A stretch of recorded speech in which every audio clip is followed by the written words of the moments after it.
क्योंकि आपको यहाँ से टिकट नहीं मिला तो आप निर्दलीय लड़ रहे हैं, बातचीत करने की कोशिश की जाती है। जनता हमको बुला रहा है ना वहाँ, तो जनता के लिए हम कैसे भी जा सकते हैं। अगर पार्टी हमको दे तो भी ठीक, और निर्दलीय जाए तो भी ठीक।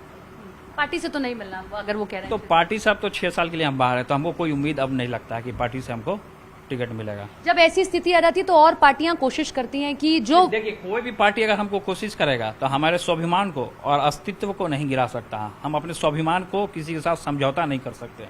और वो स्वाभिमान क्या है कि आप किसी और पार्टी में नहीं जाएंगे? नहीं जाएंगे हम किसी भी पार्टी में। उसका कारण परिवार है या आपकी मर्जी है? कोई भी हो, हम नहीं जाएंगे तो नहीं जाएंगे। ऑफर दिया था बीजेपी ने? ऑफर 1000 लोग देता है। नहीं, फिर भी मैं पूछ ऑफर दे तो अपना ऑफर आप अपने पास ही रखिए। हमको उस ऑफर की जरूरत नहीं है। फिर भी मैं पूछ रही हमको हूँ जनता का ऑफर मिला, हम जनता के बीच में जा रहे फिर हैं। भी मिला दिया किसी ने बातचीत? मिला, बहुत सारे लोग दिए हमको, बहुत सारे लोगों ने ऑफर दिया कि आप यहाँ आ जाइए, आपको मुख्यमंत्री बना देंगे, आपको ये कर देंगे, आपको वो कर देंगे। तो बहुत तरीके का लोग होता है जो कि लोभ लालच देता है। तो लोभ और लालच से आदमी को बचना चाहिए। आज एक बयान आया एसआईआर को लेके तेजस्वी का कि भाई अगर एसआईआर इस तरीके से करिएगा तो हम तो बॉयकॉट करेंगे, आरजेडी बॉयकॉट करेगी। तो आपको लगता है कि बॉयकॉट के लोगों ने जब मांग किया है, तेजस्वी जी ने मांग की, तो अच्छी बात है। नहीं, बॉयकॉट होना चाहिए क्या चुनाव का? अगर वो कर रहे हैं, आप भी लगभग वैसी विचारधारा से आते जो लालू प्रसाद यादव ने अपनी शुरू की थी, तो आप भी बॉयकॉट विचारधारा से, समाजवादी विचारधारा, तो वो समय बताएगा ना कि समय पे क्या करना है नहीं करना। इस समय तेजस्वी जी जो निर्णय लिया वो उनके लिए हित के लिए अच्छा होगा तो उन्होंने लिया, ये अच्छी बात है। जब उन्होंने अपने लिए खुद का निर्णय जब लोग लेते हैं तो ये अच्छी बात है। बॉयकॉट लेकिन एक समस्या का समाधान है। चुनाव 5 साल में एक बार आते हैं, तो 5 साल में एक बार आते हैं तो वो जानेंगे ना क्या करना है नहीं करना है। हमको तो अपना महुआ की जनता को देखना है। एसआईआर के बारे में सुने पढ़े, लग रहा है कि वाकई में धांधली की जा रही है। तो धांधली तो हर एक तरीके से की जा रही है। एसआईआर का मामला में जिस तरीके से दिल्ली में भी सदन में जिस तरीके से घेराव हुआ सरकार का, केंद्र का, फिर तो यहाँ भी घेराव हो ही रहा है एसआईआर के मामले। तो मुद्दे तो बहुत ही ये गंभीर मामला है ये चीज़। जिस तरीके से फिर विरोधी लोग बोल रहा है कि वोटर लिस्ट से सबका जो नाम काटने का काम किया पूरे तरीके से, बोला कि घुसपैठिया है, बाहर का आ गया, बाहरी है। तो पहले जब बाहरी इनको नहीं दिख रहा था, आज जब चुनाव आ गया सर पे तो इनको बाहरी लोग दिखने लगे। अब इस चुनाव में पता है क्या हो रहा है तेजस्वी जी, जब दिल्ली में बात होती है कि एक आरजेडी हो गया, एक महागठबंधन हो गया, एक एनडीए हो गया और एक तेज प्रताप भी अपना एक अलग चुनाव लड़ रहे हैं। इस चुनाव की चर्चा ऐसे हो रही है, तो आप ये चाहते हैं क्या, अगर एक भाई के तौर पे भी मैं सोचूं कि मुख्यमंत्री तेजस्वी बन जाए कोई बात नहीं, लेकिन हम भी अपनी सीट जीत जाए? तो देखिए, हम जहाँ से बिलोंग करते हैं, हम दरवाजे में तो बैठ नहीं सकते हैं, छुप के तो नहीं बैठ सकते हैं। किसी न किसी रूप में तो हमको जाना ही है ग्राउंड में।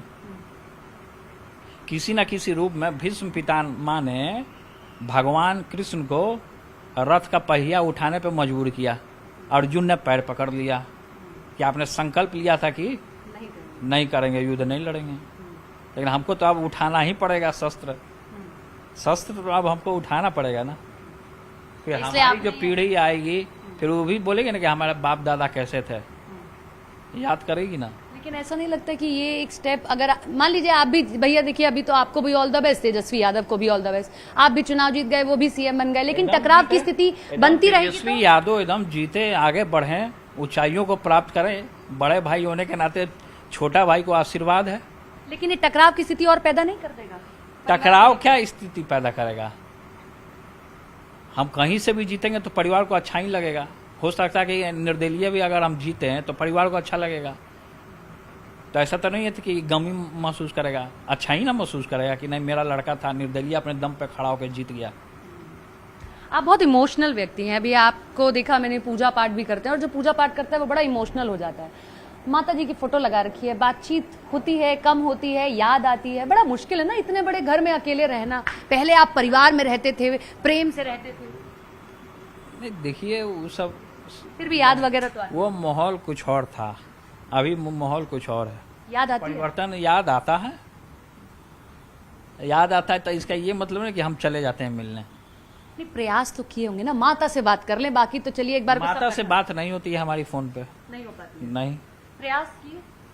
प्रयास किए लेकिन हमारी बातचीत नहीं होती है। आपको लगता है कि वो नाराज नहीं होंगी, माँ कभी नाराज नहीं हो सकती? माता का देखिए स्थान जो है कि वो पिता से भी बढ़कर हमारे लिए है। तो माता का जो स्थान है वो तो रहेगा ही सर्वोपरि, क्योंकि माता जननी है, माँ दुर्गा का रूप है, माँ सरस्वती का रूप है, लक्ष्मी का रूप है। तो माता का स्थान जो है कुछ और है हमारे जीवन में। जैसे हम बहुत दिनों जब बाहर रहते हैं तो हमें इतनी याद आने लगती है कि हमारी आंखें गीली हो जाती हैं। आपको ऐसा होता है? हाँ? हम जब बहुत दिन बाहर रहते हैं और हमारे साथ कुछ दिक्कत होने लगती है तो हमें हमारी आंखें गीली हो जाती है माँ को याद करके। कभी ऐसा इमोशनल मोमेंट, कभी लो पॉइंट? ये माहौल सबके साथ होता है। जब कोई अलग होता है तो इस तरीके का माहौल होता ही है।